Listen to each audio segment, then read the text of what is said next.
And so with that, the time has just gone 7 p.m. South Africa time, and a huge welcome to everyone around the world, whether you're watching us on Zoom, whether you're watching us on Facebook or on YouTube.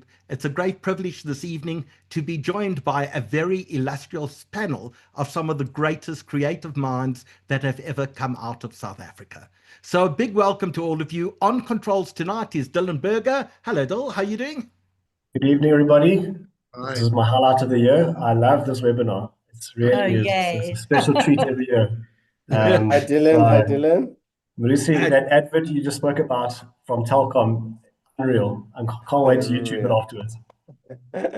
So Dylan, let's kick off and let's see what's on the front cover of the Jewish Report this week.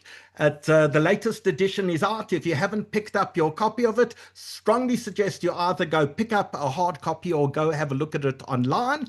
And Dylan is busy sharing his screen. We hope it will come up any moment now. But if you have picked up your hard copy or still want to, the front page of the Jewish Report this week is about the SABC silencing one of its journalists who dared to actually ask a legitimate question to a guest. So apparently journalism is dead at the SABC, but I think many of us have realized that for quite a long time. We suggest you read that story and the entire edition. You can pick up a hard copy at your local Dis-Chem or Checkers or ShopRite or kosher store or local school or butchery. They're in about 242 locations around the country. Please go pick up a hard copy edition, or if you'd prefer to read it online, don't forget that everything we do is on the Jewish Report website. That's sajr.co.za.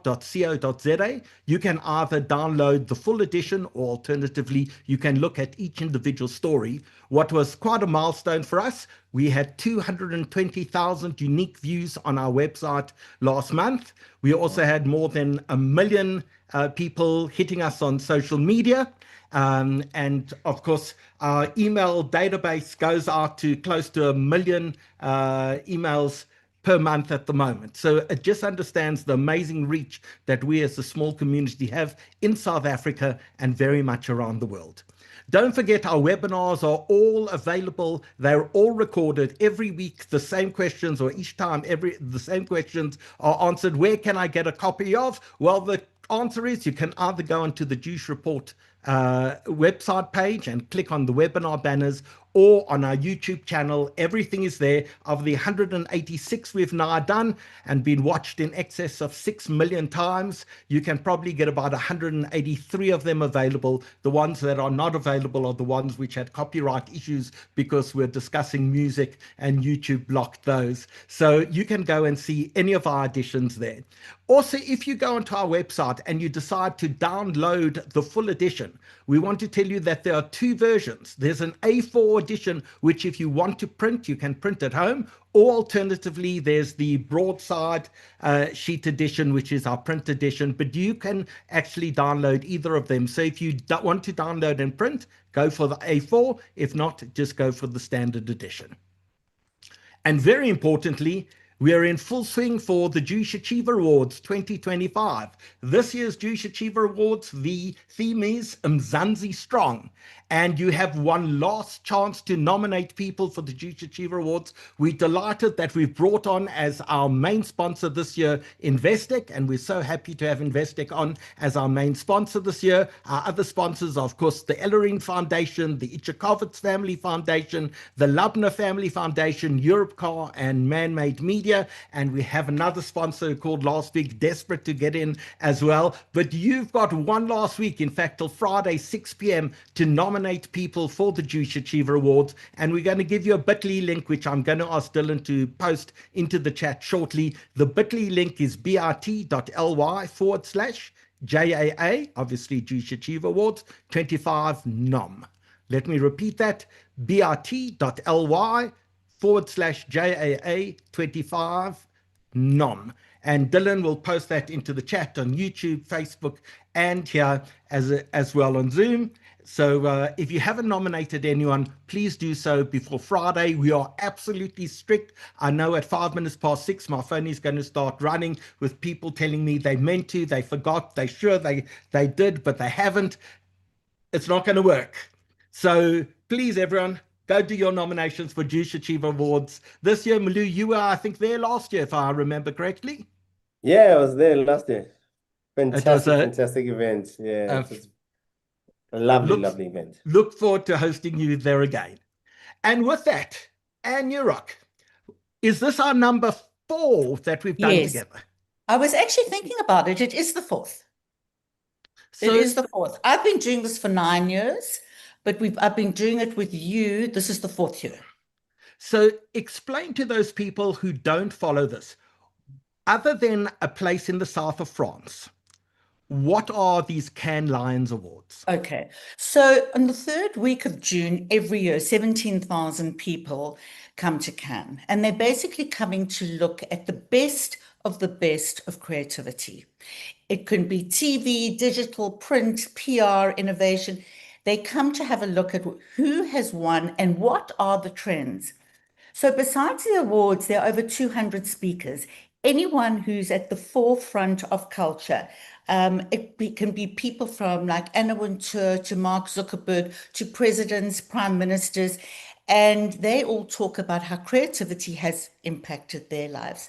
My role is on behalf of the Creative Circle of South Africa, Biz Community and Stuart Kennecore. I go to Cannes to pick up the trends and bring them back and present them around the country. So that is Cannes.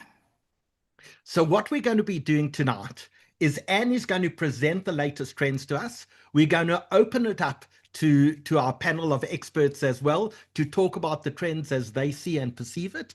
And what's then going to happen is we've asked everyone just to present 1 or 2 pieces of creative work, either something they've done themselves or something that they've seen that they absolutely loved. And we're going to talk about creativity and the latest trends in marketing.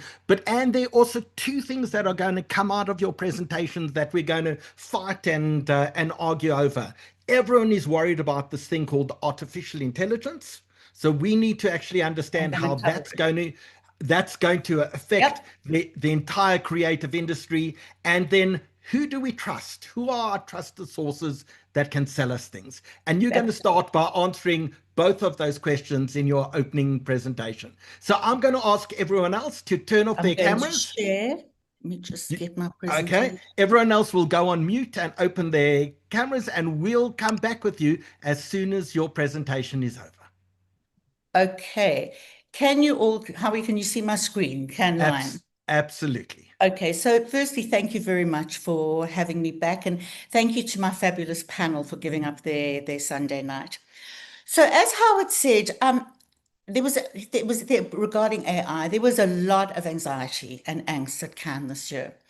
AI was spoken about on the stage, off the stage, on the corset, off the corset. Wherever you went, it was AI. And obviously creative people are concerned. They are concerned. Is AI going to take my job? And how creative can AI become? So the festival was opened by a man called Tor Myron, who is the VP of Marketing for Apple. He won the award for the Creative Marketer of the Year, and he's the best marketer in the world. And Tor came onto the stage in front of 7,000 people, and he said to the ad industry, I've got good news and I've got bad news. The good news is AI is not going to kill advertising. The bad news is it's not going to save it. What we've got to do is save ourselves. And he believes that we can do this by believing in what has always made this industry so special, and that is human creativity. So he believes that the human touch is our superpower. Now, I've got to be honest with you. I mean, he was absolutely adamant in terms of the power of AI. He said that it is the most, we will never see anything like this in our lifetime. It's the most influential and the biggest thing that will happen to creativity. But he still believes that the human touch is the secret to building long-term brand love. And this was actually said as well by Unilever. So, we're talking about massive companies here. So this is not me saying any of this. This is what I am saying reporting that the biggest marketers in the world were saying. And the interesting thing this year was that not one of the Grand Prix or gold winners at Cannes used AI. So what the judges were looking for were ideas that are culturally relevant, do good for society, are crafted well, and that's why the ads I'm going to show you tonight, not one of them has AI. So the bottom line is that nobody really knows what's going to happen. I mean, millions of jobs are going to be lost to AI. But I do believe, and the marketers at Cannes do believe, that you still have to have human emotion in order to create disruption. So for me, the title of this webinar should not be humans versus machines. It should be humans and machines. So the first piece of work I'm going to show you won more awards than any other. It won the Titanium, which is the overall, the biggest winner. And I just want you to, it's a magnificent piece of work. And the point that I want to make here is that no matter what happens with AI couldn't have come up with this idea. And they couldn't have executed like Alexa did. Man accused of killing his wife in their own home. Woman found murdered by her partner at home. 26-year-old woman was killed by her husband inside her home.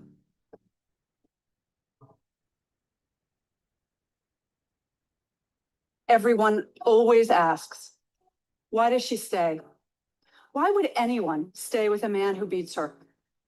I stayed because I didn't have anywhere to go. I didn't have any money. I didn't have access to any resources.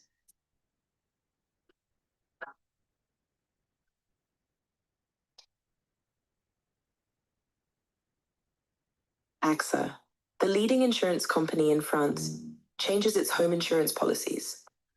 In France, home insurance is mandatory by law and already provides emergency relocation when a home becomes uninhabitable in the event of fire or flood. AXA adds these 3 words: end domestic violence. 3 words to help women escape.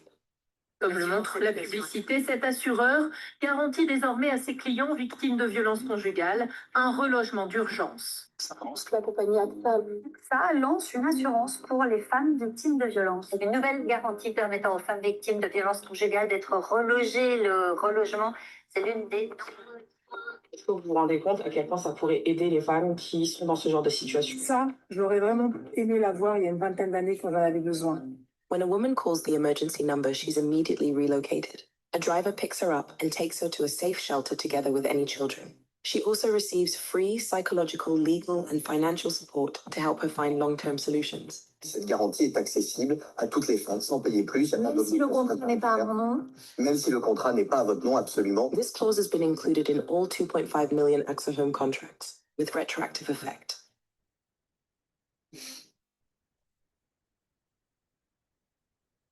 Ce relogement a été vraiment un sas de décompression parce qu'on respire, on arrive à revivre. I think that's amazing. And, you know, when people say creativity can change lives, I think that is a really good example of what it can do. So the second campaign is adorable. It's for the Indian Railways, won loads of awards. Welcome to the Indian Railways, my friends. The busiest public transit system in the world. Home to 24 million travelers every day. It's too much people. We don't even have turnstiles. How can you check everyone? And guess what? 41% of them don't pay for tickets. That's a big financial problem for us. But Indians blow $33 billion on tickets of another kind. Lottery tickets.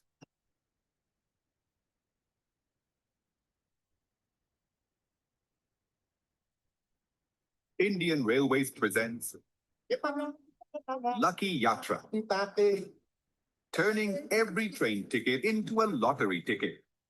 For 100 years, each Indian Railways ticket has carried a unique sale number. By simply pulling a winning ticket number from the tickets sold each day, we introduced a new reason to pay. giving daily and weekly prizes, matching the exact amount of the traditional daily lottery. The lottery was brought to 24 train stations across India.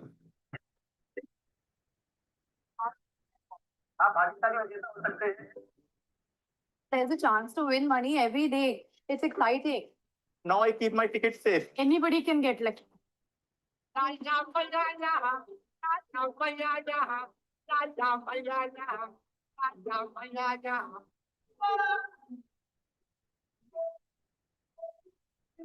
What if my ticket wins? You never know. With $1.4 million in prizes, generating $685 million in train ticket sales. Invested back into the railways to improve the system for all passengers.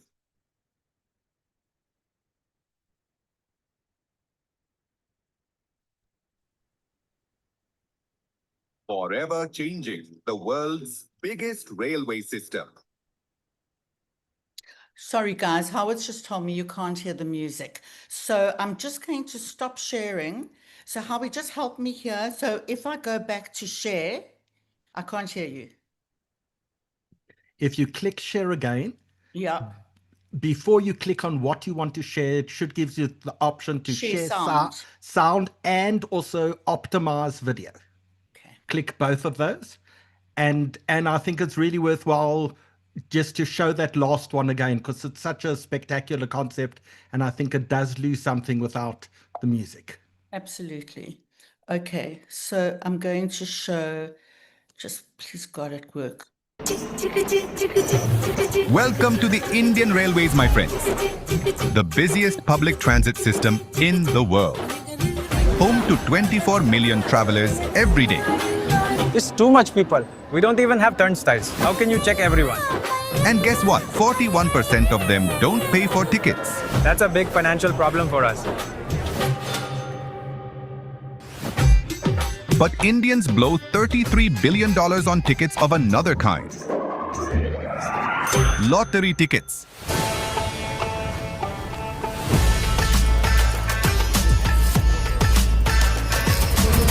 Indian Railways presents Lucky Yatra, turning every train ticket into a lottery ticket. For 100 years, each Indian Railways ticket has carried a unique sale number.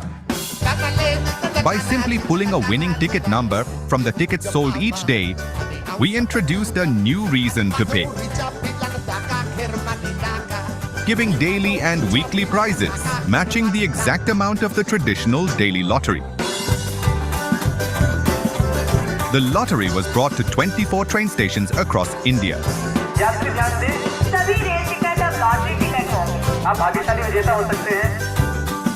There's a chance to win money every day. It's exciting. Now I keep my ticket safe. Anybody can get lucky.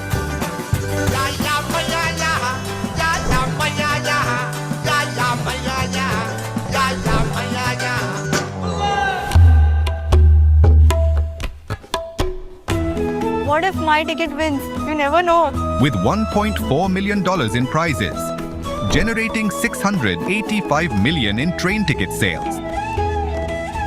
Invested back into the railways to improve the system for all passengers.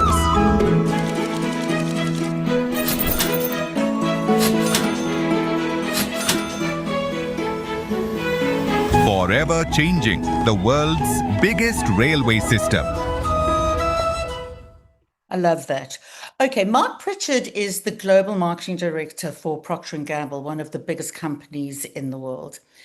And he came onto the stage and he said, which is a stat that we kind of know, 84% of purchase decisions. And I know that not everyone in this webinar are in advertising and marketing, but I think anybody who has a business needs to take heed of some of these trends and what I'm going to say, because I think it applies across the board. So he said that 84% of purchase decisions are made before a customer comes into the bank. Into the store. And therefore, you have to build the memory bank. And to build the memory bank, you need to do brand building. And he emphasized the importance, and again, for people who are in business and do any form of marketing or advertising, the importance of repetition and consistency in order to make something wear in with consumers. So everybody always talks about the wear out and changing things, marketing and advertising, so often. But he's saying, consider the wear in, because the key is encouraging people to feel and ultimately to take actions like buying. So he also spoke about the fall in love with the craft of advertising. This is the importance of creative people. So I used to run an agency. I wasn't on the creative side, but my heart is with the creative people because I just think creativity is so important. And the best creativity really comes from strong relationships. And brands should view creative teams as partners who can extract deep human insights and transform them into memorable campaign ideas. So my day job is I analyze the health of relationships between clients and agencies around the world. So I interact with 30 corporates around the world and over 300 agencies. And I can tell you now that the best work comes from the clients and agencies who have the best relationship. And a marketer has to create an environment where magic can happen. And that happens through collaboration. The other thing is, it may seem easy not to take risks in marketing, but not taking a risk is the biggest risk of all, because risk-taking brands generally generate 4 times higher profit margins, and brands with a high appetite for risk are 33% more likely to see long-term revenue growth, and that stat comes from Deloitte. Now, I'm going to show you a campaign that is so risk-taking, but it is so fabulous, and this is for Lynx. Ever use Axe body spray? Yes. Recently? Not recently. It would irritate my testicles, so I stopped. Wait, you put it on your balls? I thought that's what you did. Turns out, guys want to smell good everywhere. So Lynx created a fragrance for down there. To get them to try it, we leaned into men's most natural instinct. The result? The scratch and sniff billboard. Printed with a special ink that releases fragrance when scratched, we gave vintage scratch and sniff technology a supersized comeback, turning the streets into an interactive sampling experience. And even if it looked weird, suddenly people started to feel the itch. But we were just scratching the surface. The campaign launched Lynx Lower Body Spray, lifting sales by 300% in the first week, projected to sell 420,000 units in year 1 alone. That's about 840,000 testicles, right there. We used the most traditional media in the most untraditional way, turning attention into action, one scratch at a time.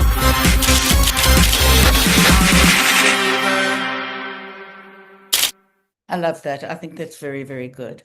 Okay.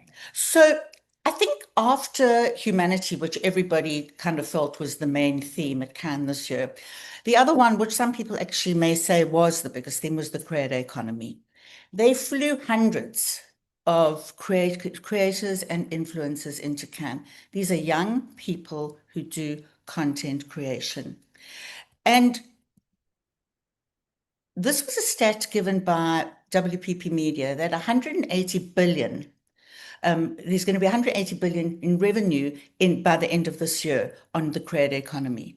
The other thing a stat that reverberated around Cannes has had massive implications is the CEO of Unilever, again, one of the biggest companies in the world, one of the biggest spenders in the world. What he said is that Unilever are going to spend they're going to put 50% of their media spend on content creation. I mean, that is massive. Another agency called Publicis bought an influencer agency. So what Unilever have done is they've actually got an army of content creators that they have hired. And this is where they are spending their money. I mean, even Estée Lauder are spending 75% of their media budget on content creators or influencers. They interchange the words. There was an article in one of the global industry magazines last week. They said ever since Unilever spoke about putting 50% of their media spend into content creators, a lot of the content creators have increased their prices by 30%.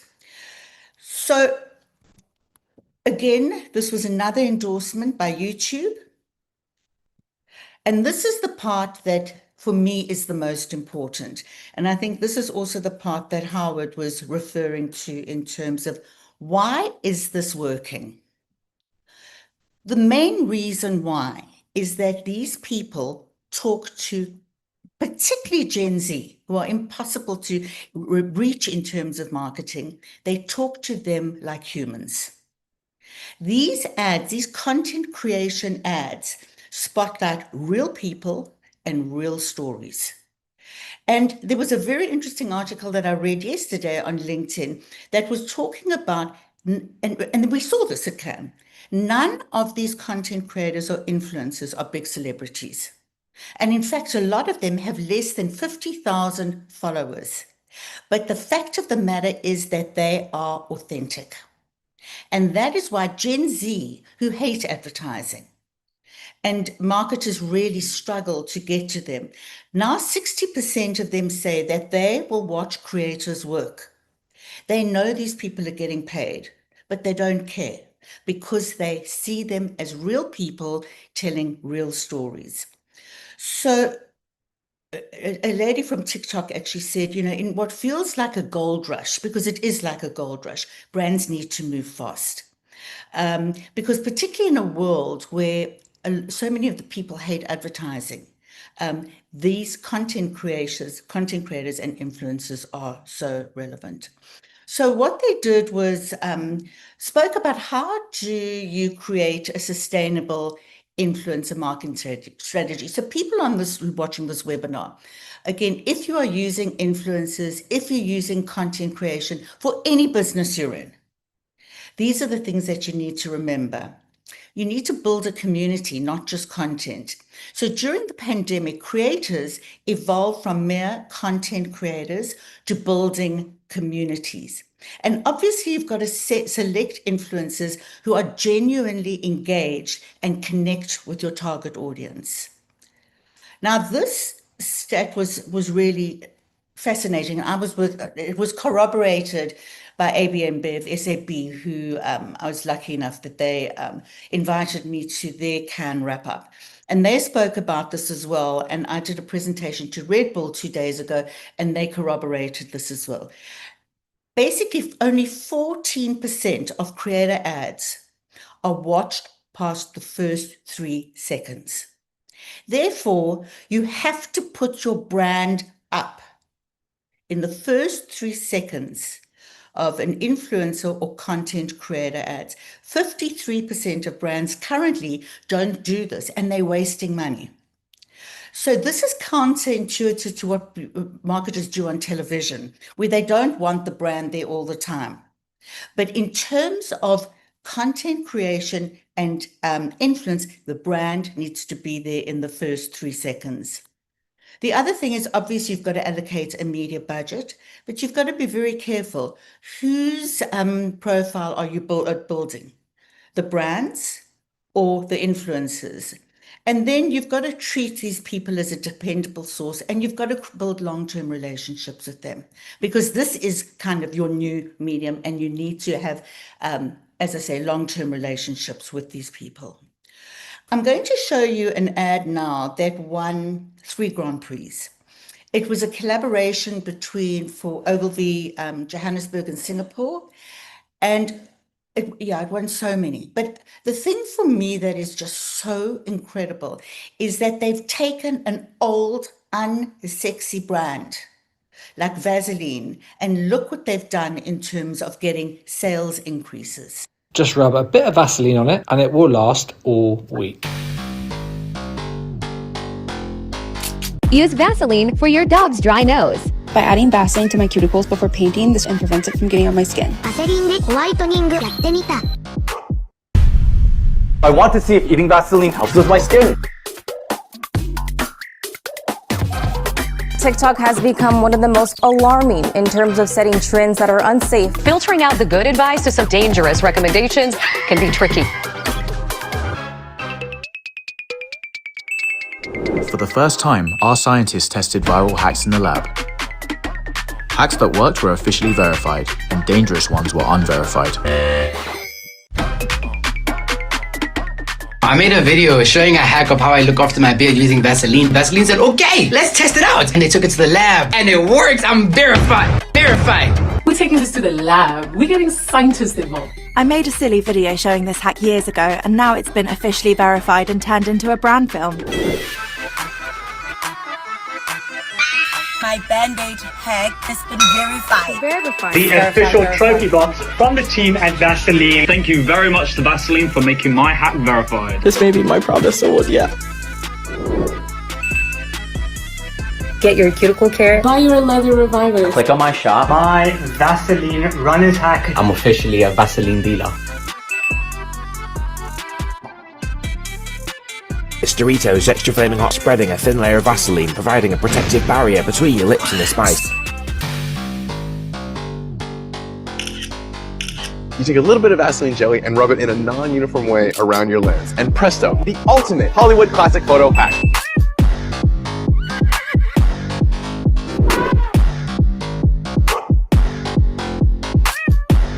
Could you verify my hack? Vaseline, verify that right now.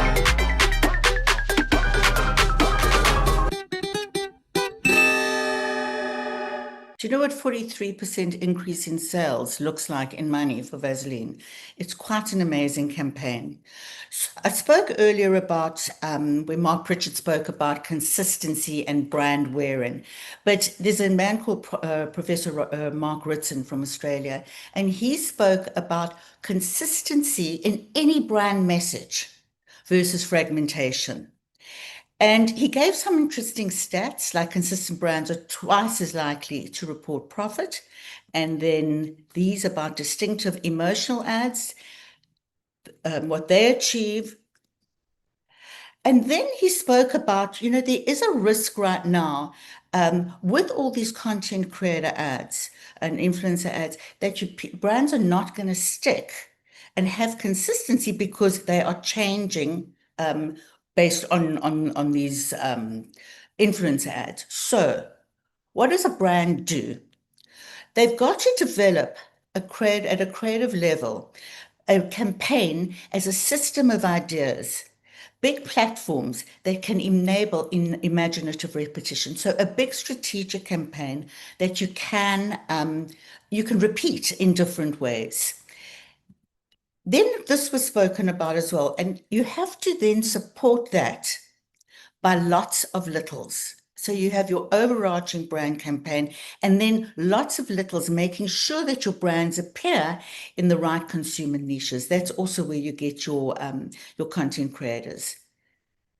And then, how can you be consistent? So they spoke about, there were 3 ways. I'm going to go through this pretty quickly because I'd like you rather to see the work. There's the Creative Foundation. That's consistent positioning. You should always have consistent positioning. The other thing is they spoke about agency tenure. It's been proven time and time again that marketers who stay with agencies for longer times get better work. So clients who try and change their agencies every 3 years are not going to get the best work. You need to have either that or a culture of consistency. This is regarding integrated communications. And then there's consistent execution. And that is where you keep seeing the same brand assets, not the same ad, but the same brand assets that keep, or same music that keep the consistency. So I'm going to show you now the campaign that won the Glass Lion. And the Glass Lion is for any campaign that really influences or changes the way a certain demographic feels. This brand has had the same positioning for 20 years. They've had the same purpose for 20 years, and they have built the most remarkable business. So here is Dove. So when I first heard about Dove, I thought to myself, I think I'll try it. And I did. How did a humble soap company drive social change to become the world's biggest platform for self-esteem? Okay, let's rewind. It's 2004. A Dove study found that only 2% of women saw themselves as beautiful. Beauty had become narrow and unattainable. Enter the Campaign for Real Beauty, a fight to make beauty a source of confidence, not anxiety. I just have to hand it to the Dove people. I think it's such a bold campaign. Then, Dove went on to challenge the entire beauty industry and created the world's first viral video. Inclusivity became part of the brand's DNA. The Dove Self-Esteem Project was born. Today, it's the world's largest self-esteem education provider. Dove kept challenging and expanding beauty norms. We even challenged women's own definition of beauty. I've come a long way in how I see myself.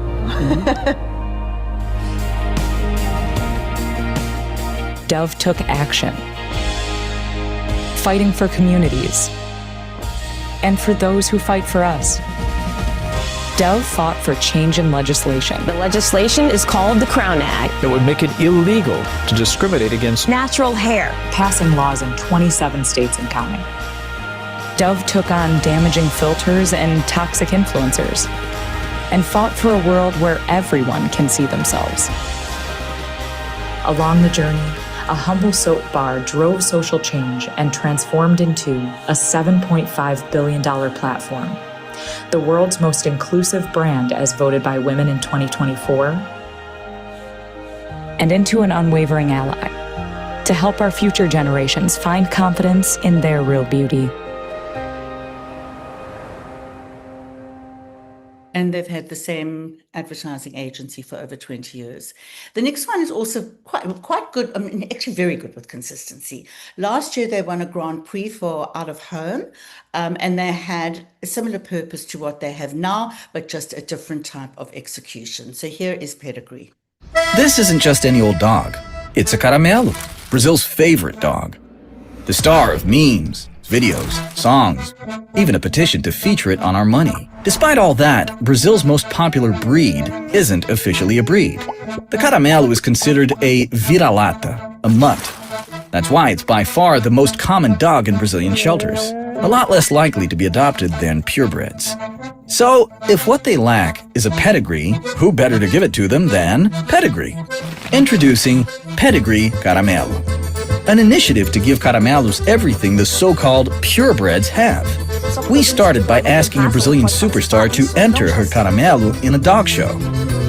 We knew her dog would be rejected, and that her outrage would break into the culture. And of course, it did. That's when Pedigree joined in, officially launching the project and everything we were about to do for the caramelos. Like the biggest canine genetic research on a mutt in history, diving deep into the caramelo's DNA. The first official Caramelo Kennel Club, issuing DNA-based pedigree certificates. Also the biggest kennel club in Latin America. Then the Caramelo Show, a dog show dedicated to caramelos, with a huge adoption fair for now certified pedigree caramelos. And our new packaging featuring for the first time ever a mixed breed dog. The response was overwhelming.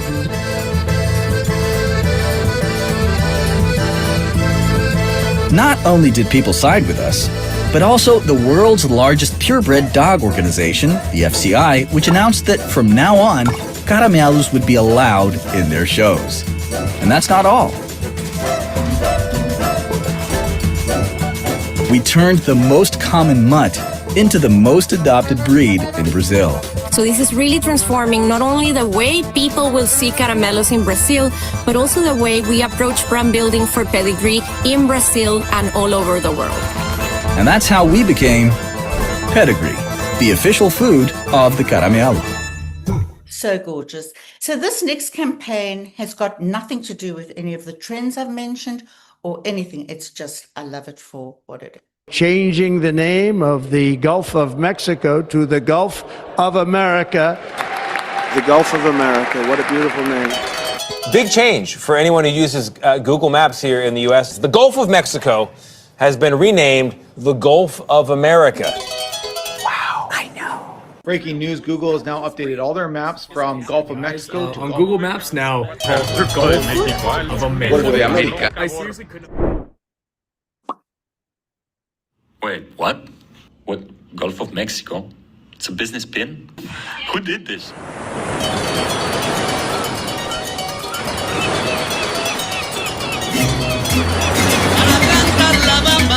Para cantar la bamba se necesita una poca de gracia. Una poca de gracia y otra cosita. Y arriba y arriba. Arribita. Arriba y arriba y arriba iré. Yo no soy marinero. Yo no soy marinero, por ti seré, por ti seré, por ti seré. En la bamba, señores, por ti seré, por ti seré. Hoy les canto la bamba.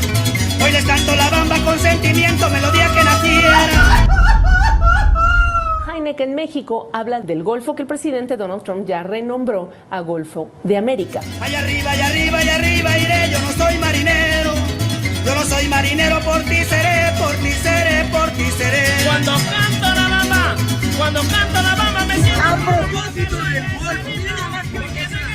Estamos en el Golfo de México y hay que decir las cosas como son. Es el Golfo de México, de México.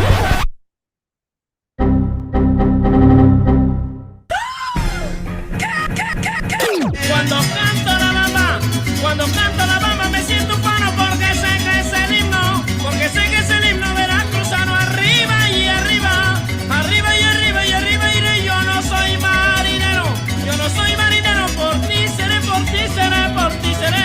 Una vez que te dije, allá arriba y arriba y arriba iré. Yo no soy marinero, por ti seré, por ti seré. Make cerveza great again.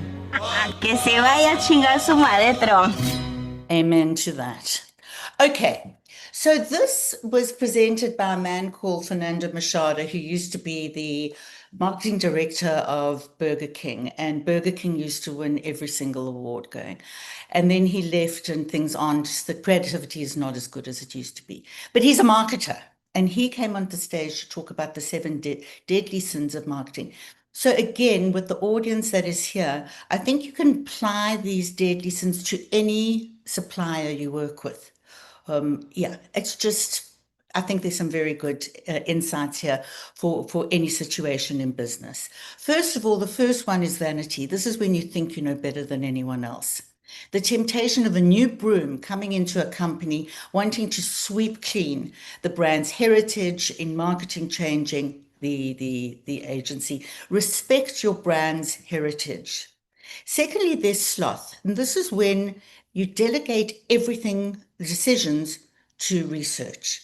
So there is nothing wrong with research, but you've got to fight for bold ideas. And you can't just lean back on research, because he said sometimes marketers are actually covering their asses by doing that. Then there's gluttony. I won't spend too much time when you expand the brand too much, neglect the core. Greed.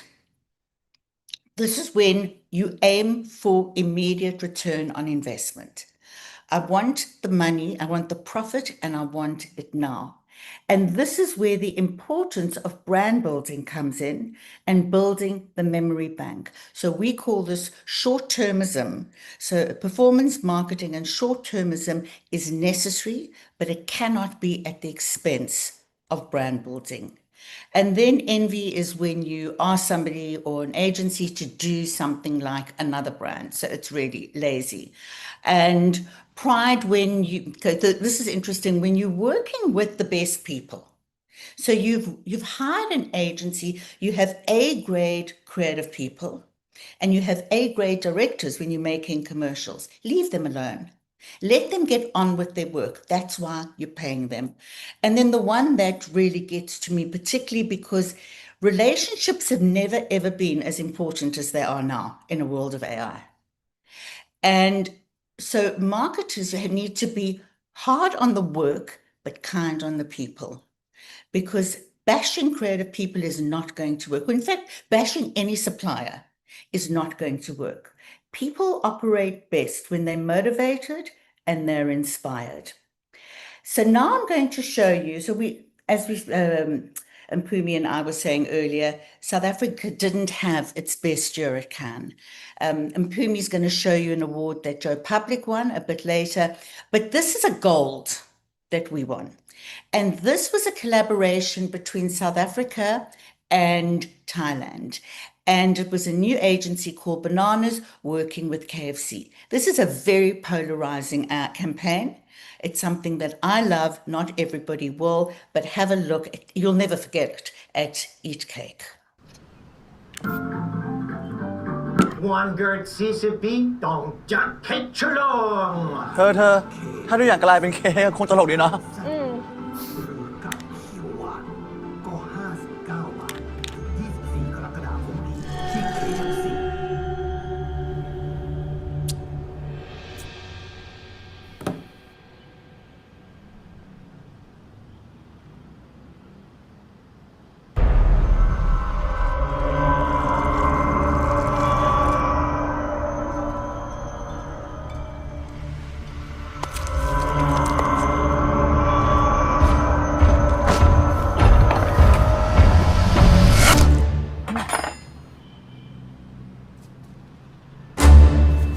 เธอทุกอย่างเป็นเค้กไปหมดแล้วอ่ะโอ้ยเขาก็เป็นต้องจัดเค้กฉลอง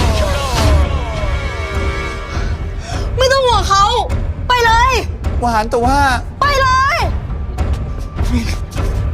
โอ้ย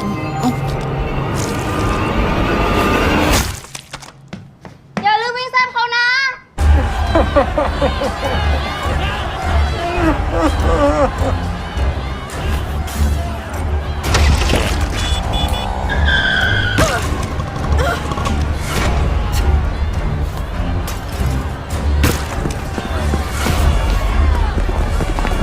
สถานการณ์ตอนนี้มันเละเป็นเค้กไปหมดแล้วครับท่านผู้ชม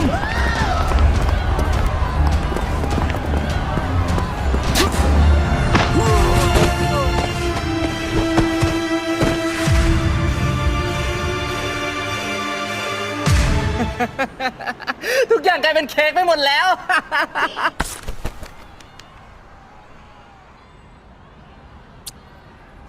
ไม่ใช่ทุกอย่าง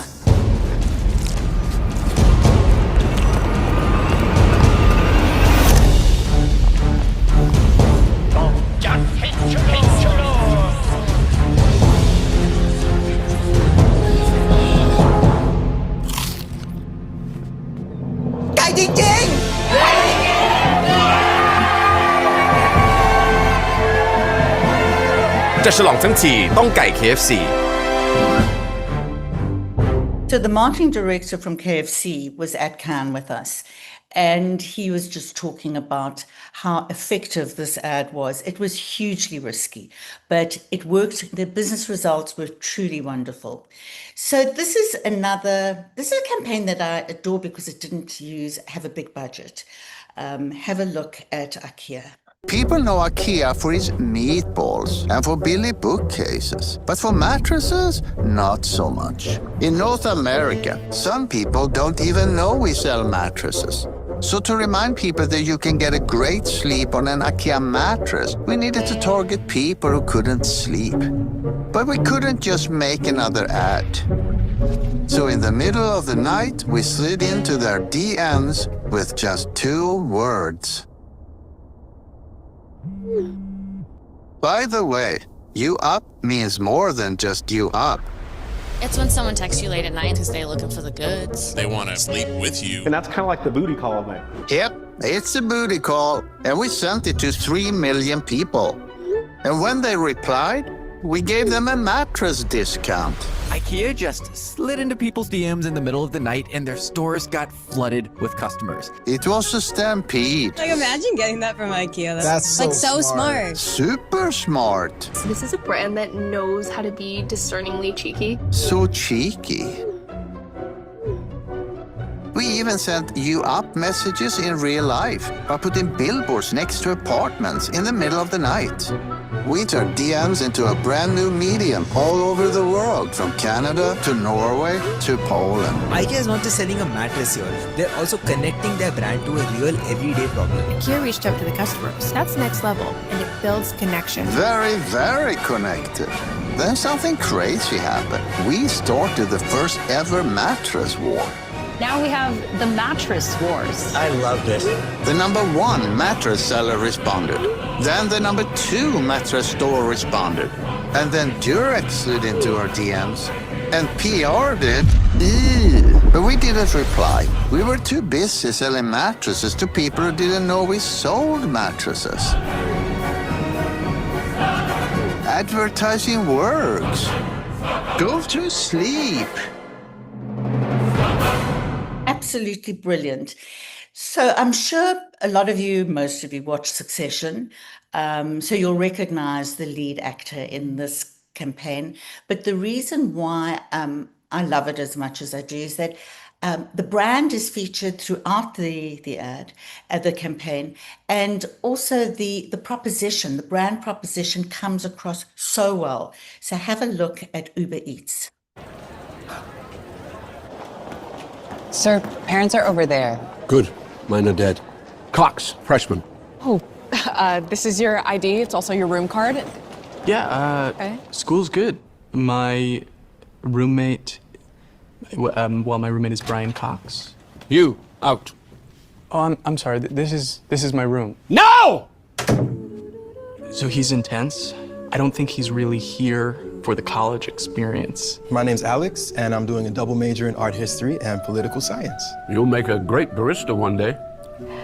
Okay, who'd like to go next? I actually think he's just here for the access to Uber One for students. My name is Brian. My interests are food and saving money on food.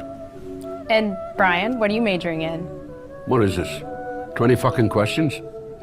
Okay. Is Brian popular? Less than you'd think. Does anyone have thoughts on last week's reading? Oh, Mr. Cox. Not you, him. Oh, top man. He really loves those discounts. That I know. Discounts on smoothies. Out of my way, pigeons. Discounts on rides. He kicks me out a lot. Can I just get my phone? Yeah, really, I love Brian. I just don't. It's hard to live with anybody. Really? Oh, give it a rest. It's free. It's Tuesday. Do you want to play? But he's really coming around. I didn't know Uber had senior discounts. I'm a freshman. Dumbass. He's a good guy. Is he gonna see this?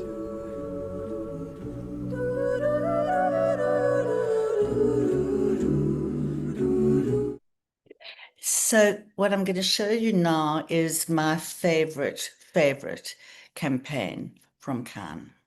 Yes, it's expensive, but I'm worth it. And I'm worth it. I'm worth it.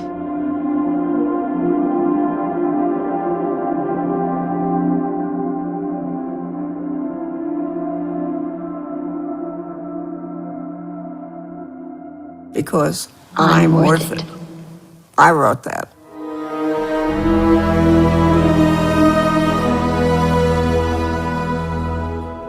The new documentary short titled The Final Copy of Ilan Specht, who coined L'Oreal's iconic Because I'm Worth It slogan.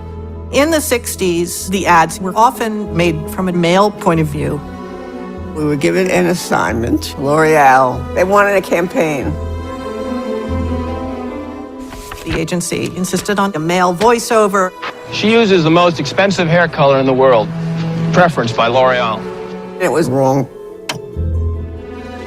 Misogyny is 2025's biggest trend. Kind of masculine energy, I think, is good. I was feeling angry. I'm not interested in writing anything about looking good for men. Fuck them. Actually, I don't mind spending more for L'Oreal because I'm worth it. It's a 4-word feminist manifesto. She wrote the most influential tagline in women's beauty advertising. She's such an iconic, I mean, the word is overused, but in this case applies.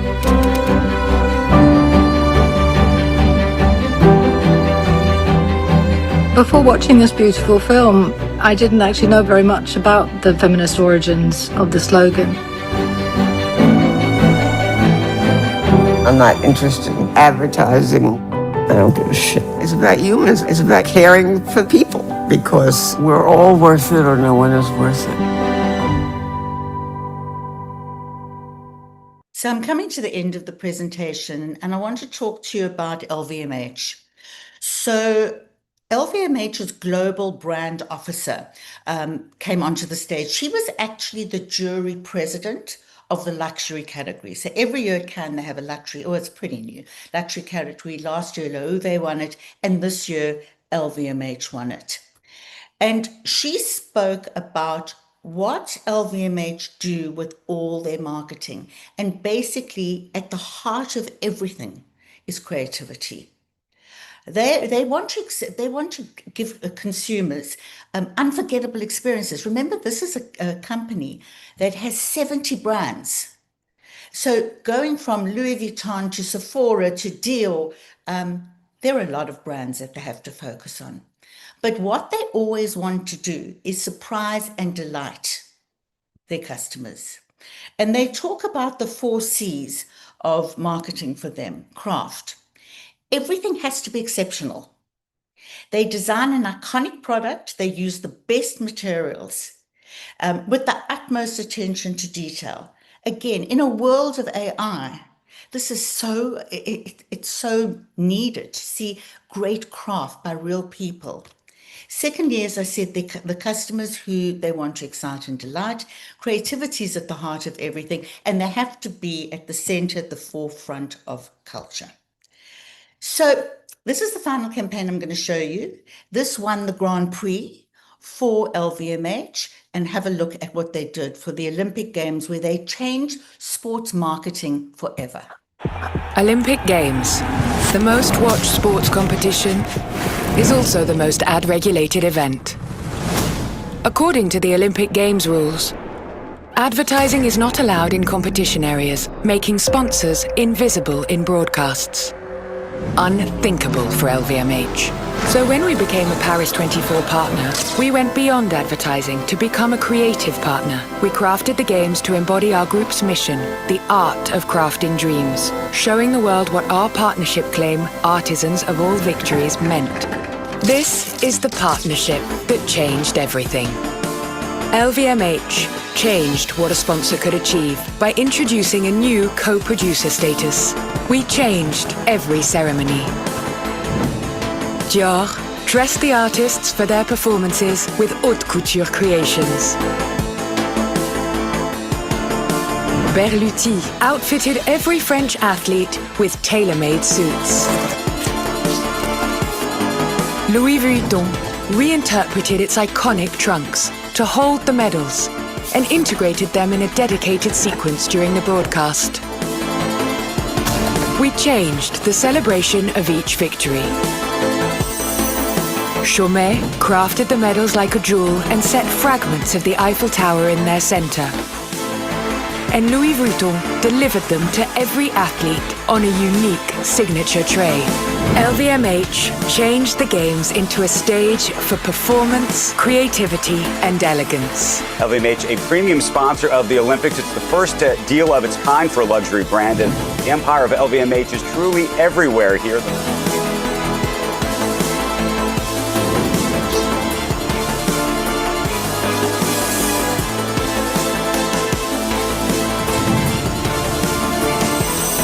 This was not product placement.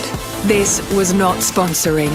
This was LVMH crafting the games and changing sports sponsorship forever.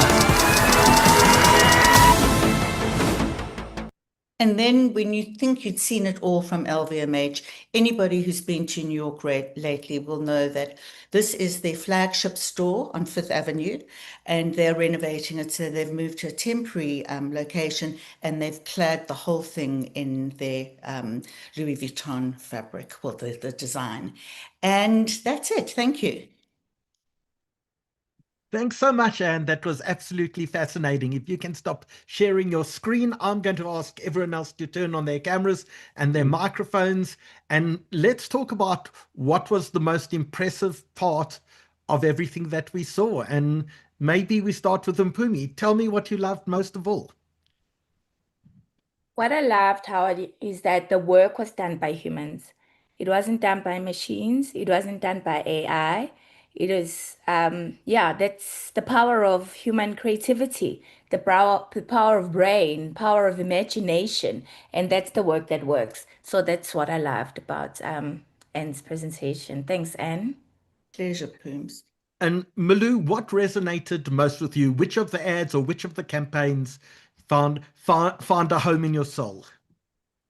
I think most of them, but there was the first one that Anne presented. This was the domestic violence one. Also because I think of an issue of just like the context of South Africa, because this is something that could easily be done here in SA, right?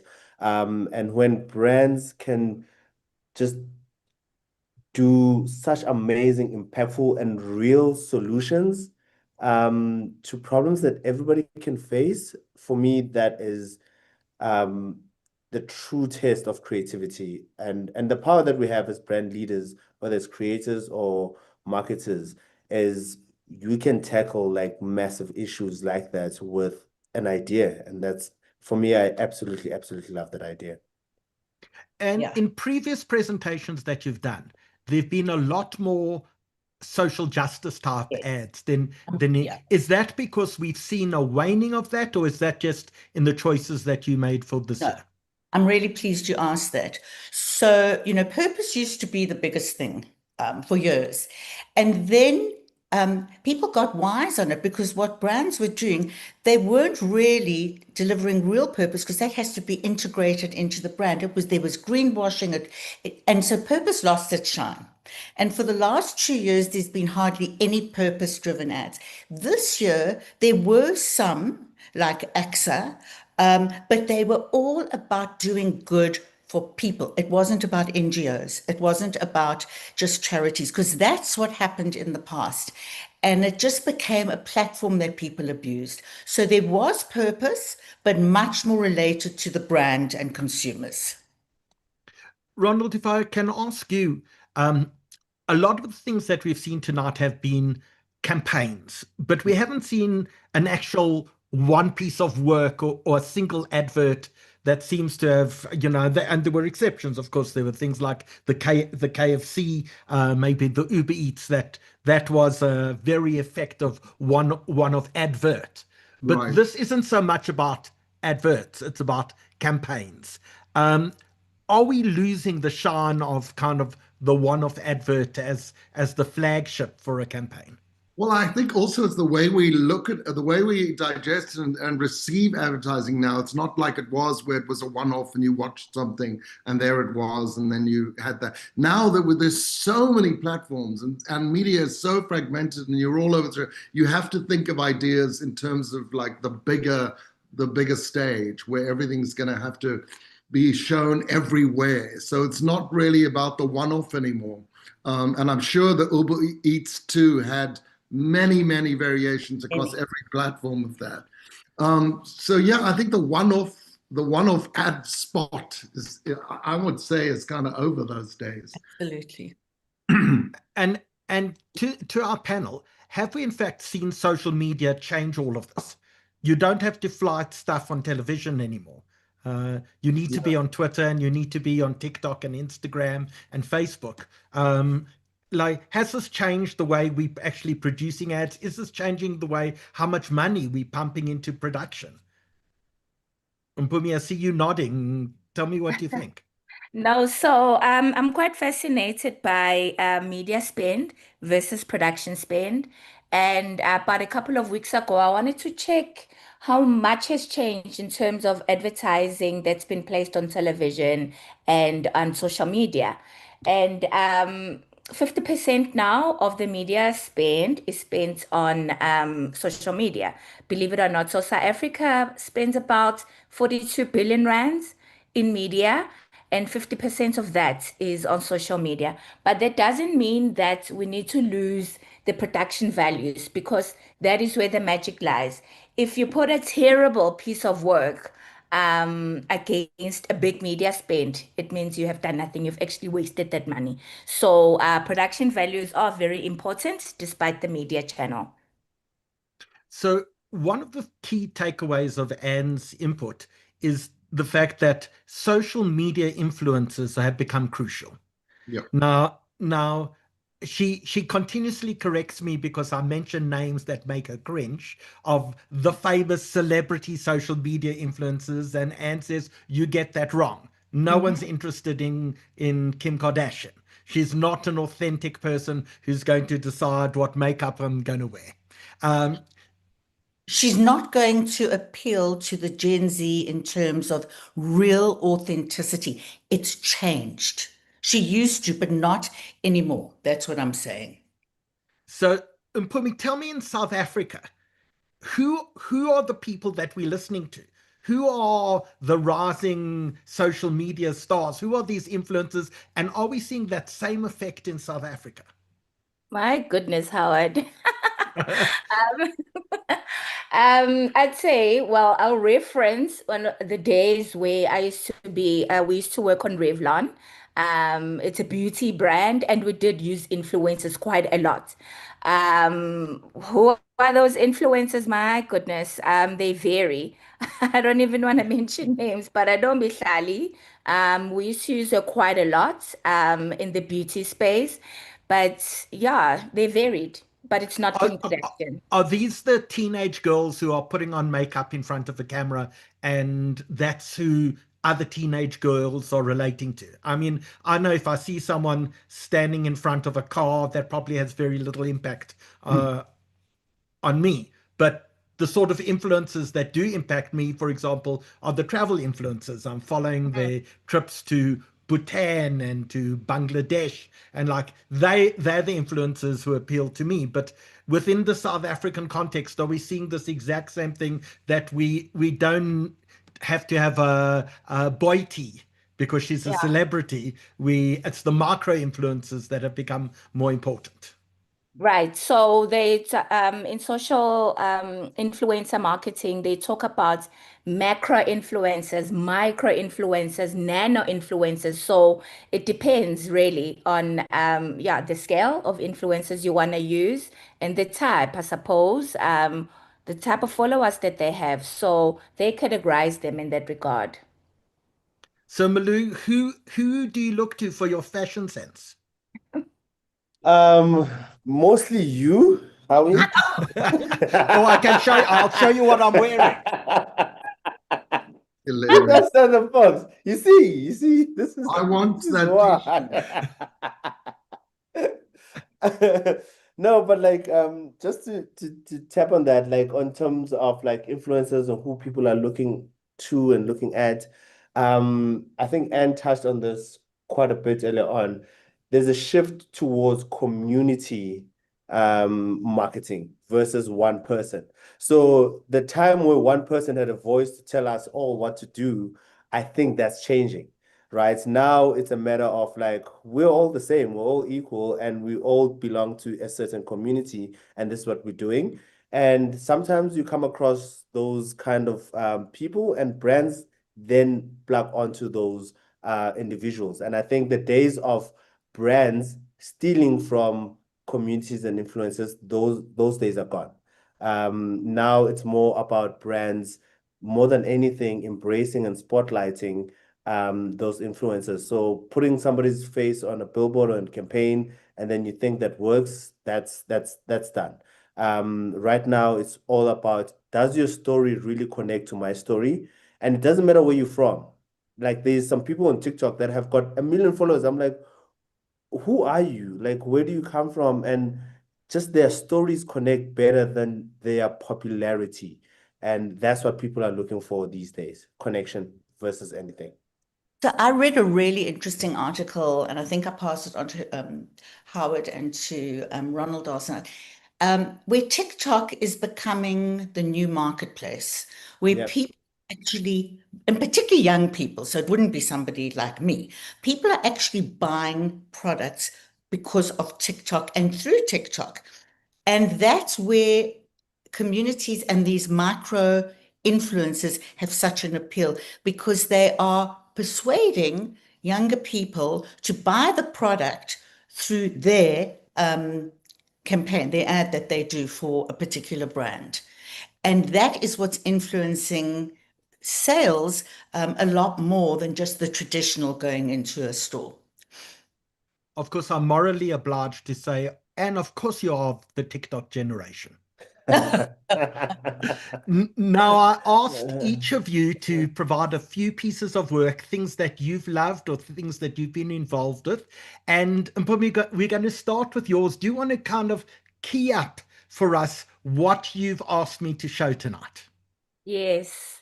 So I shared a campaign, a radio campaign. That is one of two campaigns actually that converted in Cannes. It's a piece of work from Joe Public, the agency where I work. I'm the joint managing director. But that's not only why I love it. So the jury at Cannes said they awarded work that had superior oral storytelling and work that elevated audio as a medium. So I love this campaign simply because in its audio format, it's also visual. As one listens to it, one can visualize what one's listening to, you know? And also what I especially love about this campaign is that as most brands are chasing youth culture, this campaign actually proudly rejects it. It's for older people over 30s. It's funny and it's written to make even younger people laugh. So that's the reason why I wanted to share the campaign tonight. And the other one is a Kit-Kat ad. Tell us a little about that. Yes. So the Kit-Kat ad, it won a Grand Prix in outdoor. And the work, in my mind, is originally and pure outdoor. It's not a digital piece of work or print work that's been translated into outdoor. I love the fact that it's an idea that represents the moments that we're in. It's a culture force. You'll see, it's subversive. It's not trying too hard. It's correct for our time. And Anne mentioned the power of brand consistency and repetition, building the memory bank. You will see in the campaign that they didn't need to have a big slogan or a big logo. It's because of the work that they've put in through brand consistency over 65 years. And that's why I love that campaign. Great. Let's watch both of those campaigns right now.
Absolutely love that.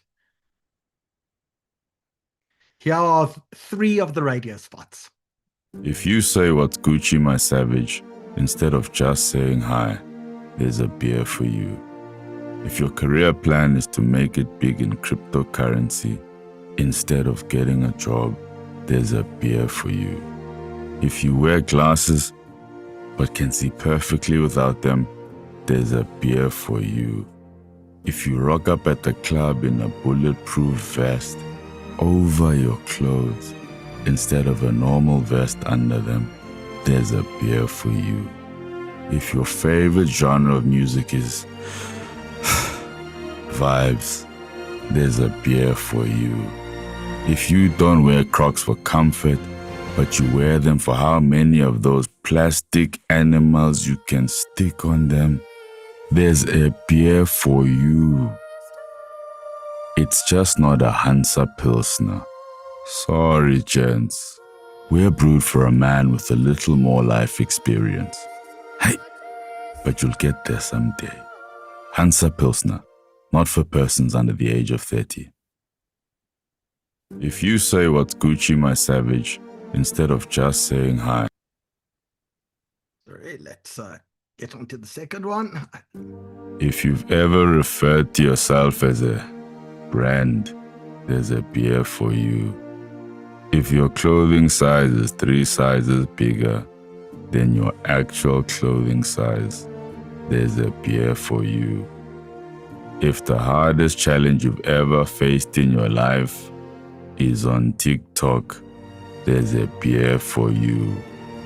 If you've ever said, "Okay," instead of "okay," there's a beer for you. If you love shopping at vintage stores, but not second-hand stores, there's a beer for you. If you have enough time in the morning to watch videos of other people getting ready while you're getting ready, there's a beer for you. It's just not a Hansa Pilsner. Sorry, Melaiti. We're brewed for a man with a little more life experience. Hey, but you'll get there someday. Hansa Pilsner, not for persons under the age of 30.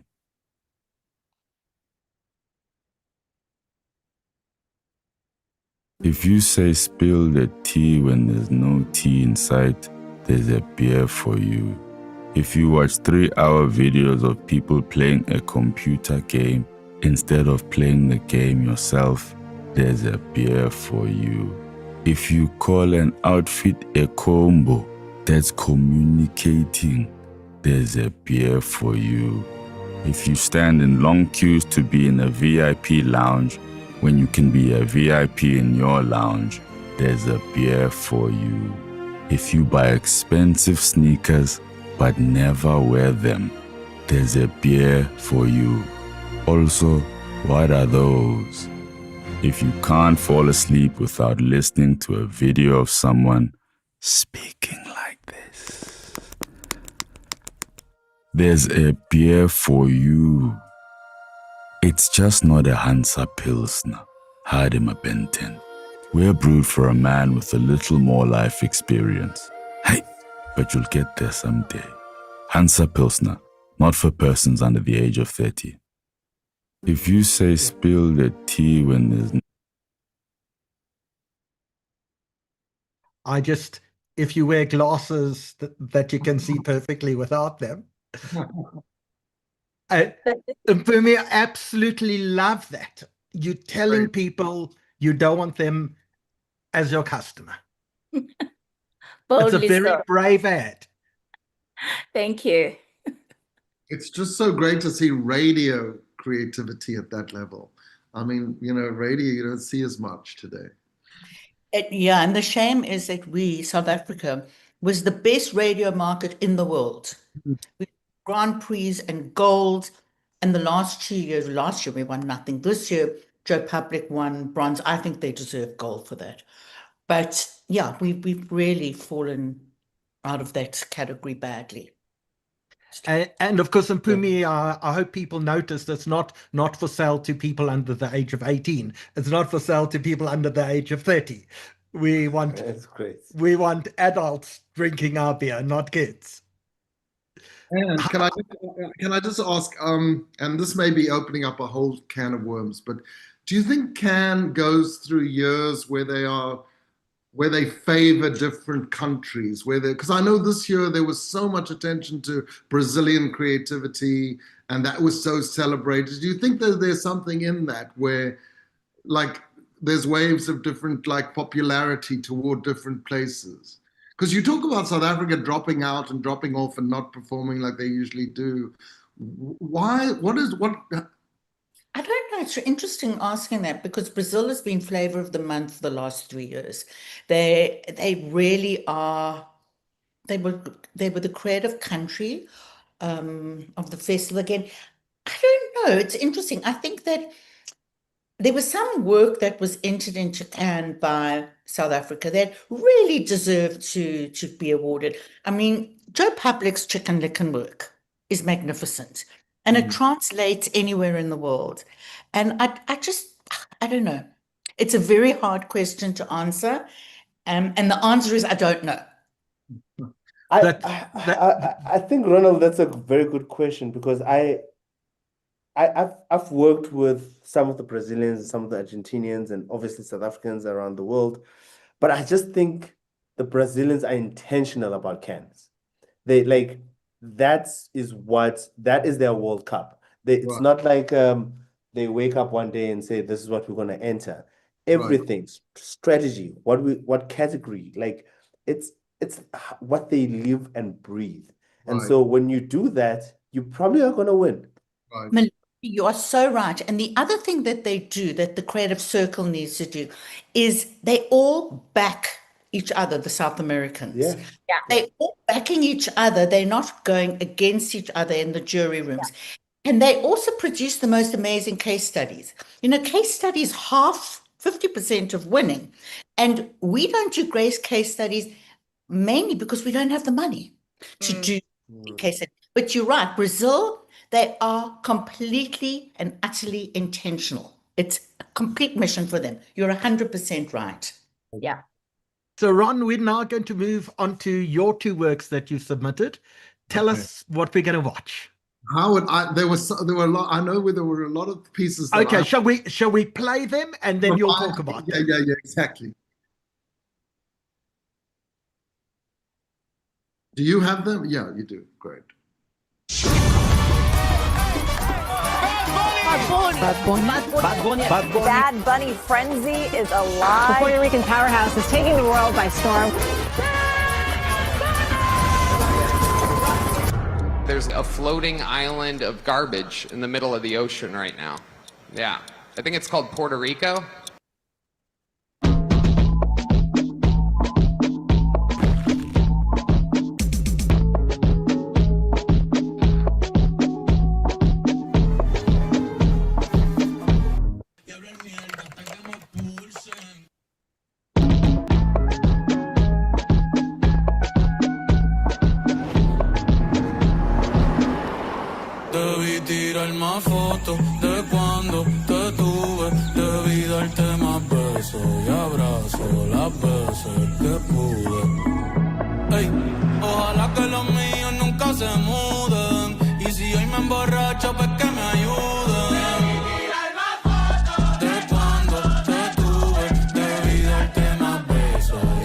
Está zumbado de la cabeza. These coordinates have to mean something. Benito, ¿qué son estos coordinates? Muy verwurzelt mit Puerto Rico.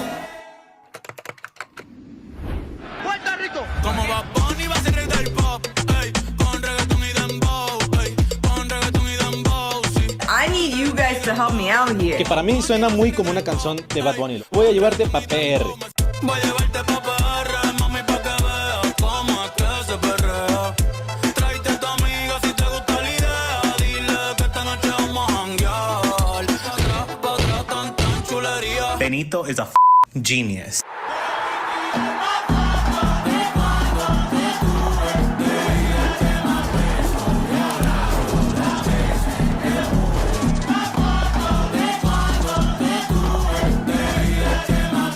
Let the Puerto Ricans have their moment because it's so beautiful.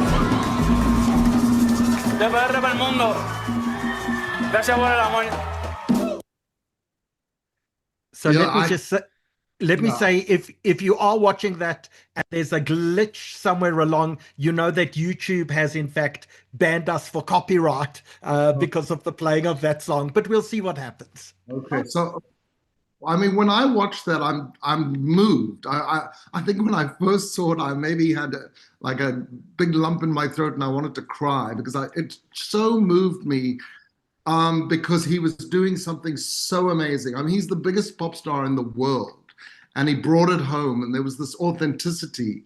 And it wasn't about just selling an album, it was about bringing attention to his culture and his people, and he did it in the most beautiful and innovative way, using it was a convergence of everything, technology and social media and music and entertainment. It was a campaign that brought everything together in one place for me and seamlessly pulled it off. Just the execution's brilliant. The idea's brilliant. So I think that should have won more than it did win. What did it win? I think it got shortlisted at Titanium, but it didn't win. I think it lost to Vaseline. As much as I love Vaseline, I love that but I guess, that comes out of Apple, so Tor did win Market of the Year. Yeah.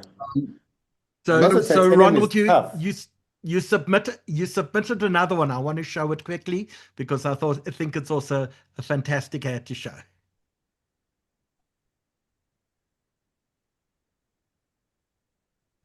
When it comes to corporate boardrooms, it's hard to tell the difference between 1954 and 2024. 73% male and 88% white. But despite the status quo, one company continued to say, no elfing way. Of about 4,100 publicly traded companies in the US, E.L.F was the only one with a board that's 78% women and 44% diverse. And with 22 consecutive quarters of growth, we believe diversity was more than the right thing to do, it was the profitable thing to do. We needed to change the board game. But how? First, we built a new database of over 35,000 board members. Then we crunched the numbers and the names. When we went through our data, one thing that was staring us right in the face was, wow, there's a lot of dick in here. Yep, so many dicks. Turns out, there aren't just more men on corporate boards. There are more men named Dick, just Dick, than entire groups of underrepresented people. While it's okay to be a dick, boardrooms need more of everyone else. So, we took our discovery to the capital of capitalism.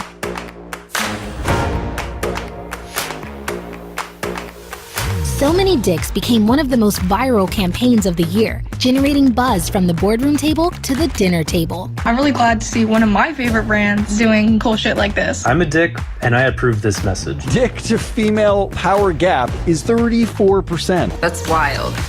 So Many Dicks didn't just spark needed conversation, it sparked needed change.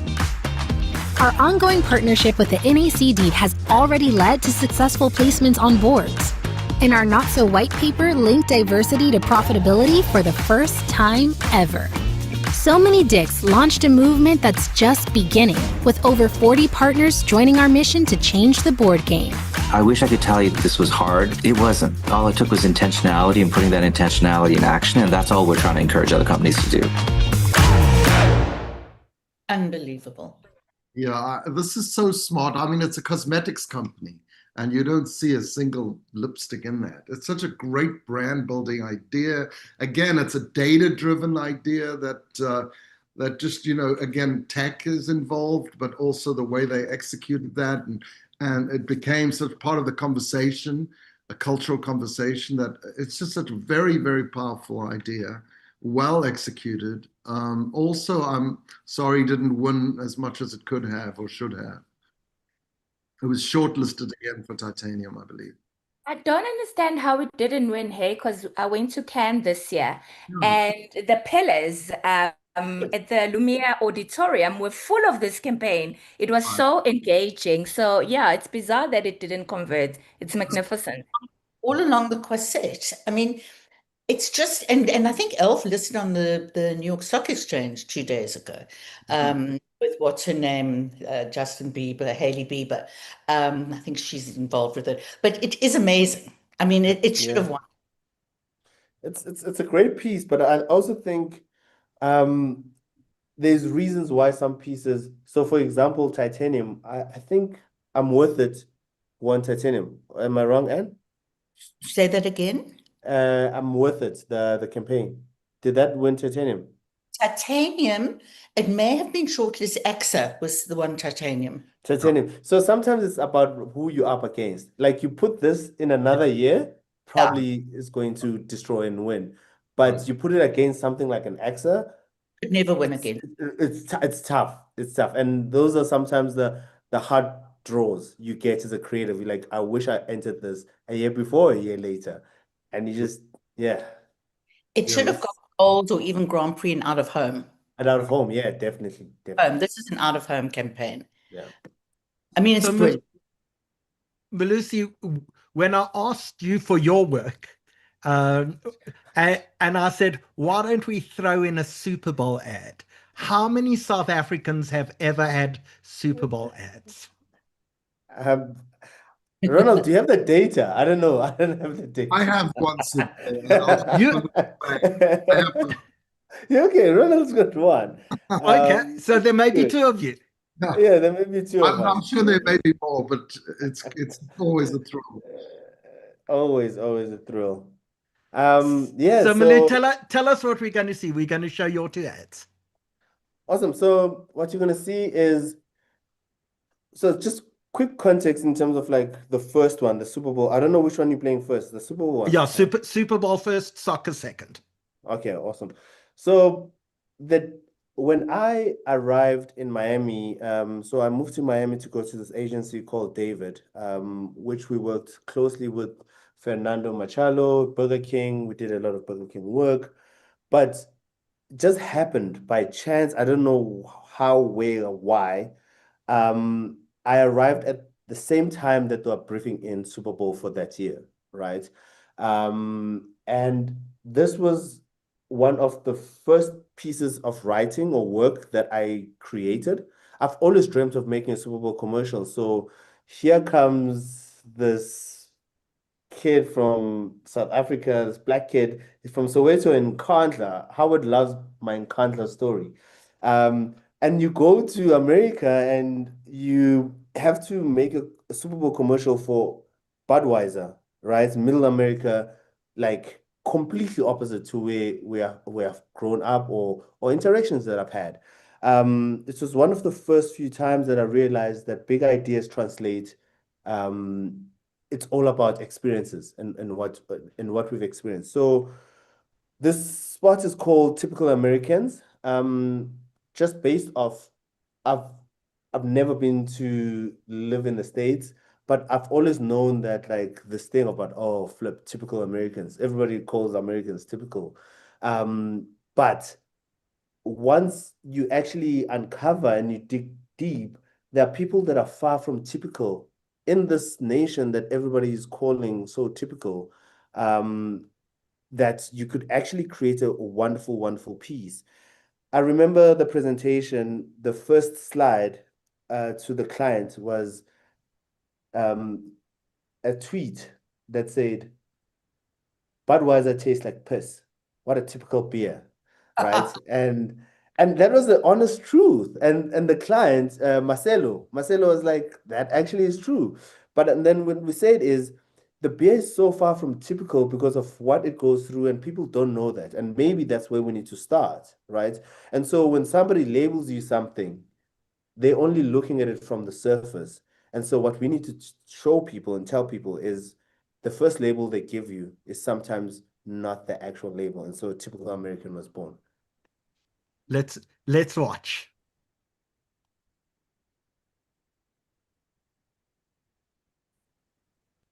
Typical Americans. Maybe because we live typical American lives. Like this typical American, showing off his strength. So typical. Look at him, touching other people's things. Always so competitive. Typical Americans, showing up uninvited. Removing their clothes in public. Yelling and being loud. Just look at them, thinking they can save the world. Typical Americans, always celebrating with their typical American beer. So, next time someone labels you typical, Show them what typical can do. Melusi, that's beautiful. Amazing. When was it on the Super Bowl? Oh, thank you, Anne. It was 2019. It was actually during the Black Lives Matter stuff. There was like so much tension during that time, and Budweiser wanted to create something that brought everybody together. If there's something about South Africans, we know adversity, and so this was such an easy brief for me, where everybody else was like, oh, where do we start? Yeah, so it was one of my first Super Bowl commercials. How many have you had? 2 now. Oh, wow, Melusi. So, Melu, tell us about the second one we're going to be watching. It's a soccer-related one. The second one I love because of the media, right? We speak a lot about South Africa versus what other creatives are doing, whether it's Mexico, Colombia, and I think sometimes we just get beat on ideas, and it's not about production, it's not about budget or big, but sometimes it's just about smart ideas. What I love about this creative piece of work is, as a creative, sometimes you just want to create work where you can see people enjoying your idea in real time, right? And this does that. It's like when you are a comedian or you're a musician, there's something about real time enjoyment of your idea that just like makes it so special, right? And also it just became a new use of media, which is really, really great. So I really love this idea, and the PSL could have done it. And that's an example of a great idea. You could have even done it here. Cool, let's watch.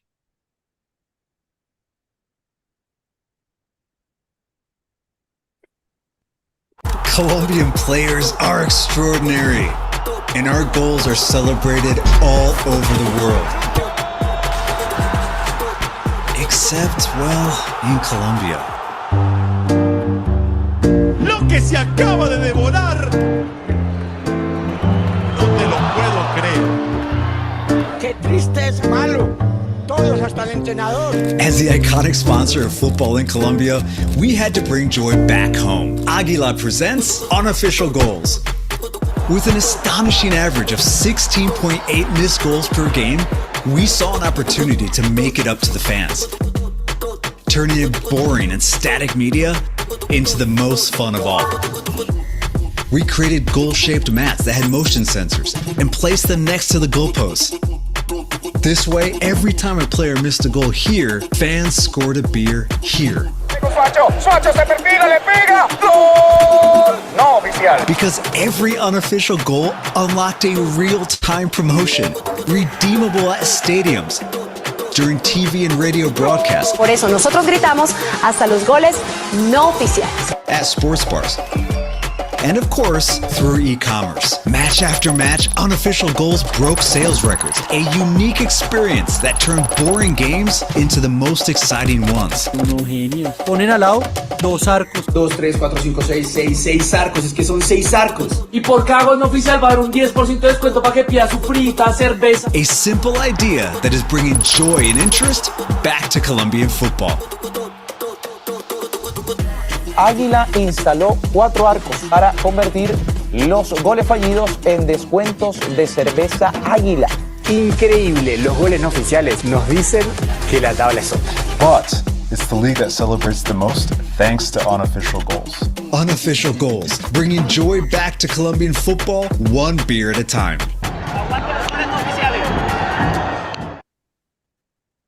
So good, so simple.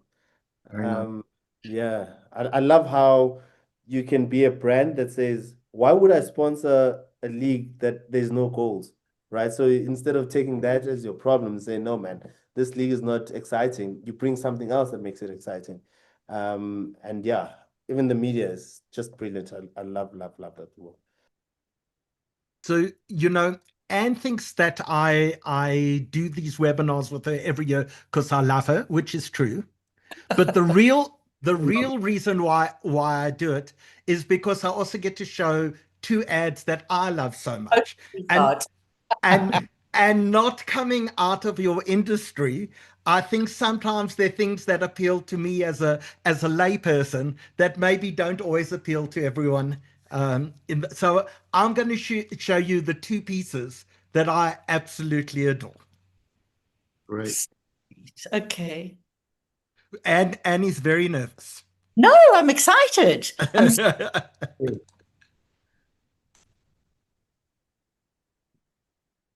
If they could out. Sportswear is the biggest hype right now. So people would do anything to get items, which leads our store to sell out in minutes. But most of them only wear them to do that, instead of doing this. As a running store first, we wanted to bring sport back into sportswear. So on the 13th of September, we decided to drop an exclusive access. Distance presents Rob It to Get It. For one day, we made our most wanted items available for free. The only thing you had to do was rob them. Oh, wait, there was just one condition: to run faster than the security guard we especially hired. That way, only the true runners could get them.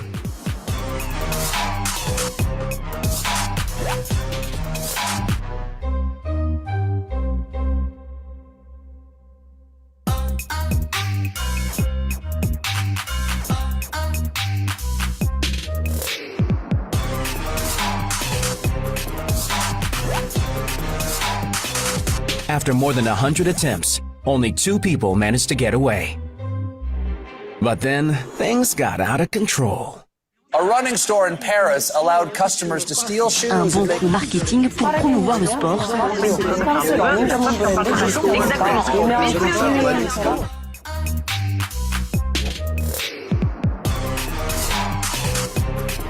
And last but not least, Michael Johnson, l'extraterrestre.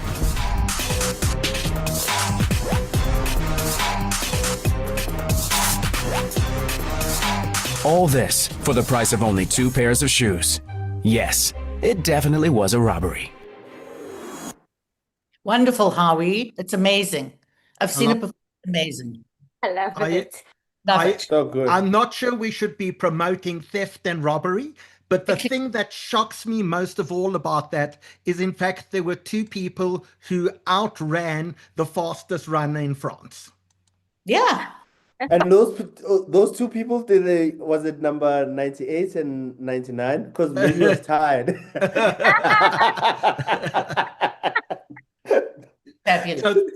So the last piece that I want to show this evening before we wrap up is actually a relatively old piece, but I think it's just such a clever way of communicating a brand, and not just, but the quality of the brand. And that's why this really actually appeals to me as a piece.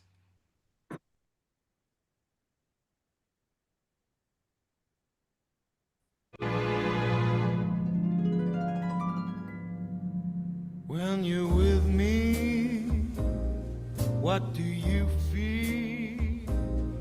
Will you tell me even if I won't tell you? Laissez-vous surprendre par une expérience télé unique, avec l'ultra haute définition et le plus riche catalogue 4K seulement chez SFR. Gorgeous. Was allowed to show one with a celebrity, eh? Listen, Ronaldo at that age, looking like that, you're allowed to show him as much as you want. Well, I actually worked with Cristiano Ronaldo because he does everything, and he doesn't say no to. If you call and say, "Would you like to endorse the brand?" he says, "How much?" And that's a true influencer. The original influencer, right? And the most valuable. Like, he's earned more money in sport than anyone in the world. Yeah. So Ronald, what did you do with Ronaldo? A dandruff hair shampoo commercial. I mean, he doesn't say no to anything. Yeah. I mean, clear shampoo. Clear. Yeah. We had to go and shoot it in Manchester. So, experience. that, Ron. So in order to wrap up our panel for this evening, and we've been going now for 2 hours, so forgive me all for having wrecked your Sunday night. But thank you. I think it's been such a great insight into the world of sales, of marketing, of advertising. And more importantly, we can't get away from the fact that marketing is also entertainment. Yeah. And if we're not entertaining people out there, they're just going to flip over to the next ad. And so it's been just so valuable. And as people, I see Wendy saying, wow, no words necessary. This has been amazing. And people are going to be leaving comments for us now, because I think the insights that you've given tonight have really brought great value to everyone watching. But as we close out, I want to give all the panelists one opportunity, ending with Anne. And that is, when we meet again in a year's time and we look back and say, this was the year of 2025, 2026, and this is how things changed. What are your predictions going to be for the year that we would be looking back on in 1 year's time? Ronald, can I start with you? I predict we're going to have a Cannes entry for best use of AI in some form or another. Best use of copywriting in AI. Cannes love to create categories to make money, and it's just now a thing. I mean, and we're going to have to embrace it. And so it's just a prediction. Let's see. I hope not. I don't know. I mean, maybe. Definitely. Yeah. Mhlungu? Oh, that's a tough one. Because as a creative, if I can predict it, that means we're being lazy, right? So I know like AI is the big talk right now, but I think maybe there's going to be less. I'm going the other direction. Okay, great. I think less. I'm going less AI. All right. Yes. Cool. And Mpume? I'm gonna be in the middle. I think the winners will be those that actually use AI as co-intelligence, merging human superpower and AI. That's thinking. Middle. So Anne, you're not allowed to be on the fence at all, but the last word of the evening goes to you. I'm not on the fence, but I don't think I could have said it better than Mpume.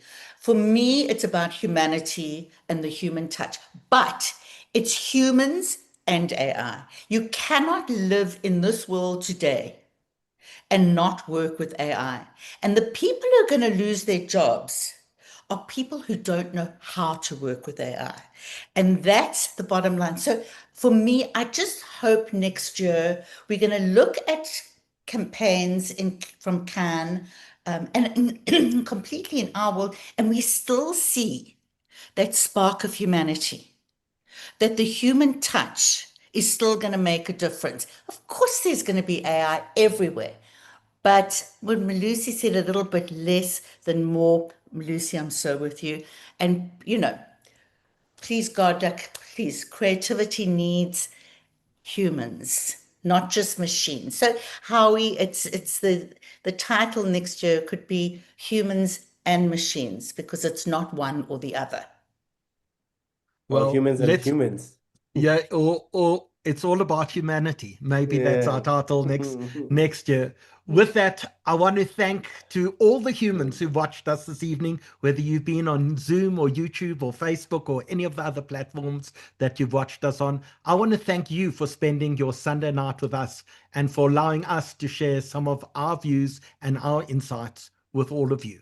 We'll be back in 2 weeks' time. We, in fact, have General Ronald, the head of the Jewish Agency for Israel, on the eve of the Jewish New Year, Erev Rosh Hashanah. He'll be telling us some remarkable stories. He was the first soldier on the ground at the rescue at Entebbe in Uganda, where they rescued the hostages in Uganda. He was involved in the rescue of Ethiopian Jewry taken from starvation to Israel. He's head of the Jewish Agency. He's been involved in autism work, and one of the most remarkable, inspiring individuals you will ever meet. We'll be back with him in 2 weeks' time. Thank you all for joining us this evening. Good night, all. Thank you, everybody. Thank you, guys. Have a good evening. Bye.